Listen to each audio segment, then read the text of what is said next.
Ashamaa harka fuunee kabajamtoota jaalatamtoota hordoftoota yuutuubii Adam Sabrii bakkuma jirtanitti salaamtaan biyya isin haadha qabdu isiniin jecha ana buleessi keessan Adam har'as deebi'ee dhufee jira. Maa dhufteen gadaa kana dhuftee maa dhuftee abbama dhufeetu himataa waan dhufeef qabaa har'allee dirqama waan irraa haasa'amuu qabu haasa'uun waan nurraa eegamuu fi namoonni YouTube channel kiyyaaf haarawaa taatan YouTube channel kiyya subscribe gochuudhaan viidiyoodhaan arma dura dalagee fi amma booda dalaguu salphaa ta'een argachuu dandeessanii namoonni subscribe naa gootan ulfaadhaa har'ammoo maal qabatee dhufe jechuun keessa hin oolu. Haqiiqa YouTube kiyya kanarratti wantoota akka siyaasaatii fi wantoota garaagaraa haasa'uun qabu jedheen ture.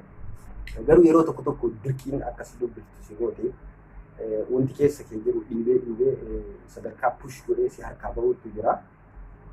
Hundaafuu waa'ee amma sooshaal miidiyaa irratti olii gad deemaa jiru kana hanyaannu. Waa'ee amma sooshaal miidiyaa irratti olii gad deemaa jiru kana dhimma jeneraalaatiin wal qabatee dhimma miidiyaa OMN'tiin wal qabatee kanuma kanaan wal qabatee namoonni muraasni tolcha irratti arraba dheeressaa jiru, tolcha irratti duulaa jiru. Tolchaa fi waan kana maaltu wal qabsiise ka jedhu xiqqoo waa xiqqoo irraa haasofnaa jechuudha. Tolchaan hoo nama akkamii ka jedhu. Tolchaa akka nama itti dhiyaatu tokkotti dhimmoota namoota kaannanii dhiisaa, dhimmoota jeneraalaas dhiisaa, dhimmoota OMNs dhiisaa. Tolchaa akka nama tokkootti akka beekutti tolchaan nama halkanii fi guyyaa uummata Oromootiif qabsaa'u. Duudhee takka shilingii takka osoo namarraa hin gaafanne jechuudha. Halkanii guyyaa nama Oromoof dalagu. So tolchaan yaada dhuunfaa ofii waan itti mul'ate dubbachuu mirga guutuu qaba. Kuni mirga namaa sarbuu ta'anii. Tolchaan wanni inni haasa'e maali? Wanni inni barreesse maali? Kana isin hunduu argitanii jirtanii, namoonni hedduu argitanii jirtanii. Tolchaan wanti inni jedhee muramuu hin qabudha. Yaadni jeneraaltichaa muramuu hin qabudha. Kana ka tolchaan jedhe. Kanumaan wal qabsiisee namoonni tokko tokko waan jeneraala deeggartuu fi waan jeneraala faarsuu jaalattuu fi jeneraala goota yoo faarsin gadhee arraba dheerattu faarsuu qaba moo maal faarsuu qaba? Dirqama nama faarfamuu qabu faarsuun dirqamaa jechuudha. So kanaaf tolchaan balleessan isaa eessan? Maaliif muramuu qaba? Kana nama hunda jedhaa jira. Tolchaa qofaan anis jedhaa jira, namoonni hedduus jedhaa jira. Tolchaan immoo tolchaa Hussein Madda anaaf si caalaa dhimma Oromootitti dhiyaata. Haqiiqa wallaahi kana dhugatti qabatuu qaba. Tolchaan namoota hedduu wajjin konneektii godha, namoota hedduu wajjin wal quba qabaa jechuudha. Namoota hedduu wajjin dhimma kana barreessuun duratti adda baafateeti ka barreessu. Dubbachuun duratti adda baafateeti ka dubbatu. Akkuma dubbiin muramtee san dhaga'e tolchaan kanaaf inni wal bira jira. Osoo wal bira taa'aa jiru akkuma jeneraalli waan murame san uummataaf ifa ta'uu qabaa akkuma jeneraaltichi jedhee maxxansee dubbiin tun akkamii jedhee nama silaa gaafatuu qabu. Nama silaa isin ni amanna jettan gaafate jechuudha.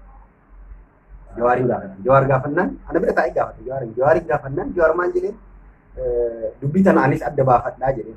Anaan ajaa'ibtee jirti adda baafadhaa jedhee jechuudha. Tolchaan osoo waan tokko addaan hin baafatin callisee nama haasa'uu miti. Ati tolchammaan dubbate qofaaf tolcha irratti duuluun as deebitee miidiyaan keessuun miidiyaa gandaatii tolchaan jechuudha.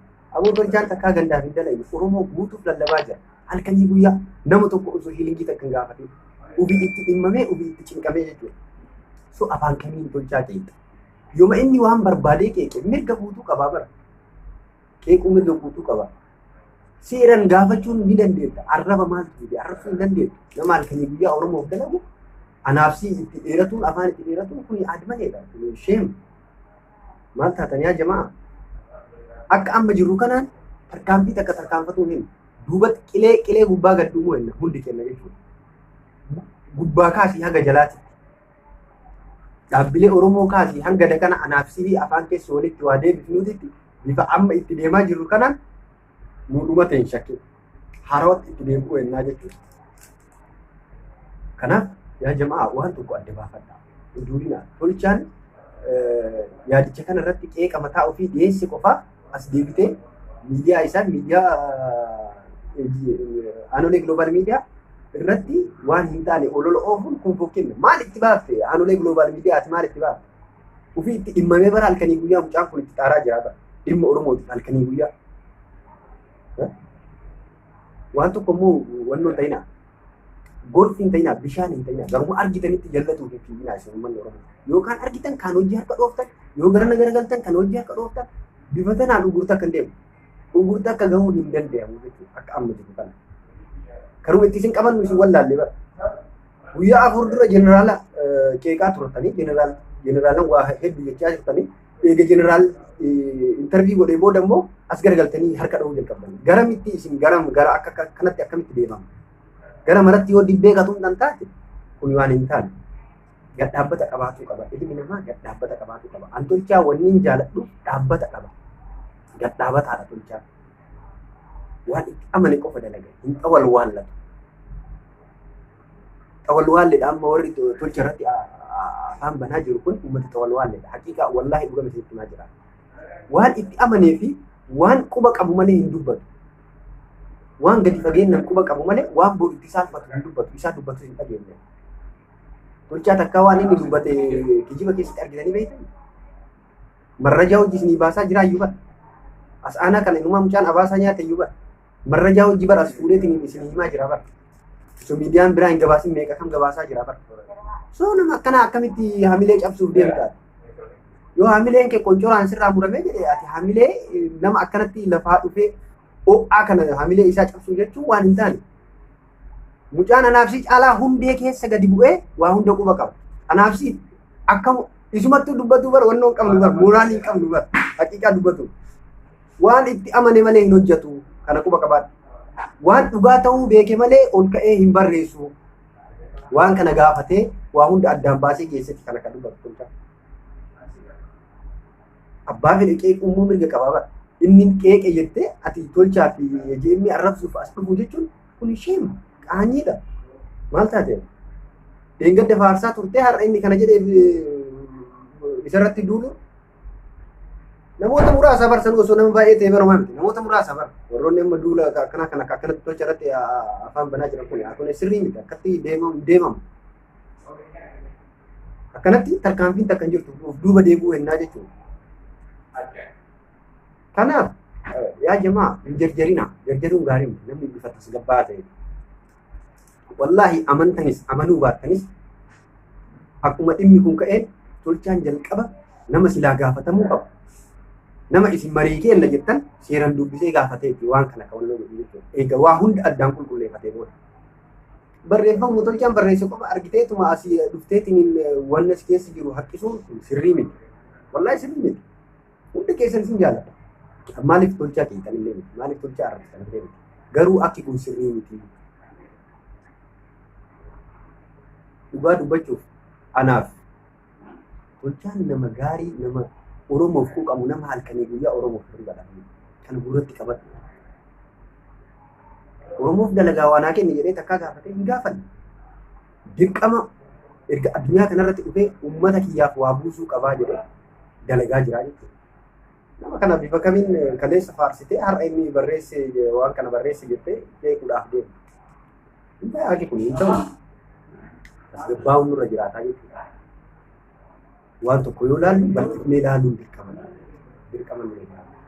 Yookaan yoo immooshin taaneetuma akkanumaan kafii nu taate waa hunda baballeessina, waa hunda bada. Akki kun sirriin akki kun Oromoo of duuba deebisa. Duubatti nu deebisaa jechuudha. Waa meeqa jamaa tolchaan wanni inni jedhee bara wanti guddaan dubbiin ifaan ifa walitti himamaa deemuu qabdiidha. Aqwaamiin isaa kana tolchaa anan beeka. Manni ijaarri isaa hin tolin diigamuun isaa hin ooluu jedhee amane tolchaan. Tolchaa Hussein Madda ana caalaa namni itti dhiyaatu hin jiru. Ani mataa isaa guutuu keessa waan inni yaadu takka takkaan beeka.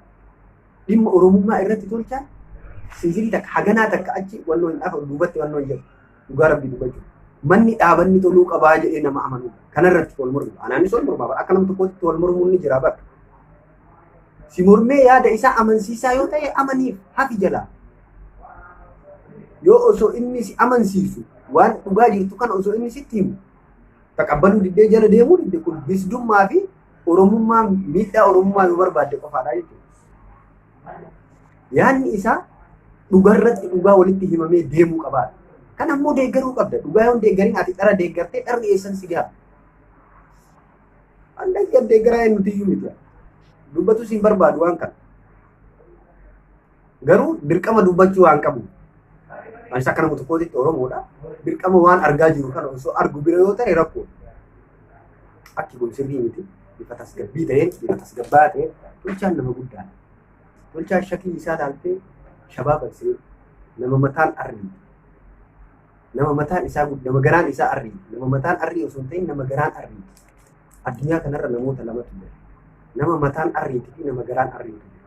Arriin beekanii nama garaan isaa arrii jechuun nama aqliin isaa guddaa nama bal'isee yaaduu barbaada. Dhugaa rabbii dubbachuuf eenyuun biyya baqaa irra taa'ee akkanatti Oromoof lallabu. Sanuu biyya inni keessa jiru osoo beektan. Biyya kana keessa taa'ee maal dalagdammee isin namoonni amma qeeqa bantamu maal dalagdamu? Warroonni biyya gaggaarii irra jirtan. Biyya rakkoo kanarra taa'ee nama halkanii guyyaa dhimma Oromootiif lallabu. Nama halkanii guyyaa dhimma Oromootiif dubbatu. So ati haga barbaadde yoo isarratti duula bante namoota kumaatamaan lakkaa'amtu isa duuban jiraa jechuudha. Kana beeku addunyaa kanarratti waa lama jira yeroo hundaayyuu kaasamu. Kas deeggaru jira, kas hin deeggarre jira. Badaas yoo dalayde nama si deeggaru ni qabda. Gaariis yoo dalayde nama si arrabsu ni qabda. So ati haa namni si arrabsu malee dhugaa kee qabattee deemuu qabda jechuudha. Na argaadhaaf, eleeleedhaaf, haa namni harka si dha'u, dibbee haa namni si rukutu waan hin taane deeggarni. Ammallee asii irra isin deebi'ee ilaalchi tolchaa Hussein Maddaa manni yoo ijaaramu dhaabanni toluu qaba. Kanaaf dhimmi Oromoo kun dhugarratti hundooftee dhaabbatuu qabdii jedhee nama amanu. Nama akkana jedhee amanu maaliif kana jedhe jettee dura dhaabbachuun ni ulfaata. Ni ulfaata dhugaa rabbii dubbachuun. So kanaaf wal jalaa hafuun gaarii. Namni tokko yoo sirra aqlii qabaate jalaa hafu. Isa cabsuuf hin deemin harkiftee dhoqqee keessatti gadi buusuuf hin deemin. Akka kana hunda keessanii isin jaallata. Abbaa feete deeggari waan barbaadde qeeqe garuu yoo qeeqe dhugaarratti qeeqe. Dhugaarratti hundaa'iti dhugaa qabadhuutii qeeqe. Saniin ala dharaan qeeqe taanan ufiis ni baddaa nama san immoo hin balleessitu. Meebi yeroodhaaf nama san gurraachessuun ni mala. Maqaa isaa xureessuun ni mala. Saniin alatti garuu dhugaan takka matakkaan baate jechuudha. Namoonni kalee deeggadde jeneraala waan hin taane jedhaan intarvii guyyaa takkaatiin namni marti harka dhiyaafii jiru. Akkana dubbiin akkana ta'aa jiru. So irra deebi'aatii yaada namni dubbate waan ofii barbaaddan qofatti hin kennaa. Namni sun maal jechuu barbaade? Ilaalchi nama kanaa maali? Yaanni nama kanaa maali? Maal dabarsuu barbaade? Barreeffama isaa sanuu akka ofii barbaadde qofatti hin kennaa. Keessatti gadi qabi dubbisi. Fakkeenyaaf Jeneraal Kamaal Galchuu OMN qeeyxee jedhan jedheetiin guyyoo waarii yoo gaafannaa maal jedhu? Dubbise barreeffama kiyya namni akka hin taanetti fudhatee jedhu. Ani kan qeeqee jedhu warra OMN komatu qeeqe malee OMN miti jedhu. Kana jechuun dubbiin wal keessa jiru. Booda isinii babal'isee isinii himee jedhu Jeneraalli isinii dubbatanii jedhu. So habibi dura maali yaanni sun namni sun maal dubbatu barbaade jedhu waan akkasii kana ilaaluun dirqama jarjaruun gaarii miti. Kanaaf yeroo hedduu hin jarjarinaa wani jedhu hundaafuu isin jaallata bakka barbaadde ta'e kutaa barbaadde ta'e abbaa feete deeggani walitti kan qabu Oromummaa. Saniin alatti mirga keeti waan barbaadde deeggamu. Abbaa barbaadde qeequs mirga qabda garuu nama yoo qeequ haqarratti hundaa hin qeeqi. Dharaan nama dhoqqee keessatti nama gombisuuf gadi hin harkisne. Dhugaa qabatee yoo namni ol ba'uuf deemu dharaan gadi harkisuuf hin deemina. Kana isinidhaama yaa ulmaa dhufanii. Akka amma jirru kanaan deemnan immoo salphannee irraan shakkina. Bannee irraan shakkina. Bannee irra yoo akka amma jirru kanaan gama arginetti harka dhoofnu kana nama dhubatu. Habiibii maal agaadu? Ati ilma namaati baraati bishaanii miti bara dhaabbata qabaatu qabda bara bishaanii boolluma arge keessa kayaa'u yoo asiin karaa argate karaa itti mijatu numa tara asillee yoo karaa argate ittuma taraa jechuudha bishaanii numa deemu. So gorfii hin ta'inaa bishaan hin ta'inaa ilma namaati gad dhaabbata qabaatu qabda. Waan jettu san waan dalaydu san waan haasawu san itti amaniiti haasawu. Itti amaniiti haasawu. Kanaaf hunda keessanuu isin jaalladha. Bakkuma jirtanitti nagaaf rahmanni Rabbi isin irra haa jiraatu. Ana caalaa immoo Rabbi isin haa jaalatu. Galatooma yoo isinitti balleesse afuunaan illee namoonni YouTube chaanaalii kiyyaaf haaraa taatan YouTube chaanaalii kiyya subscribe gochuudhaan waa hedduu irratti dalagaa jira. Ramadaan abuudas wantoonni nama bashannansiisan hedduu dalagamuuf ta'aa jiru. Orgarii fi qabatanii jiru. Akkasitti subscribe gootanii argachuu dandeettanii.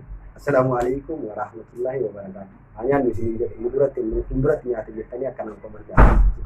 Bye bye.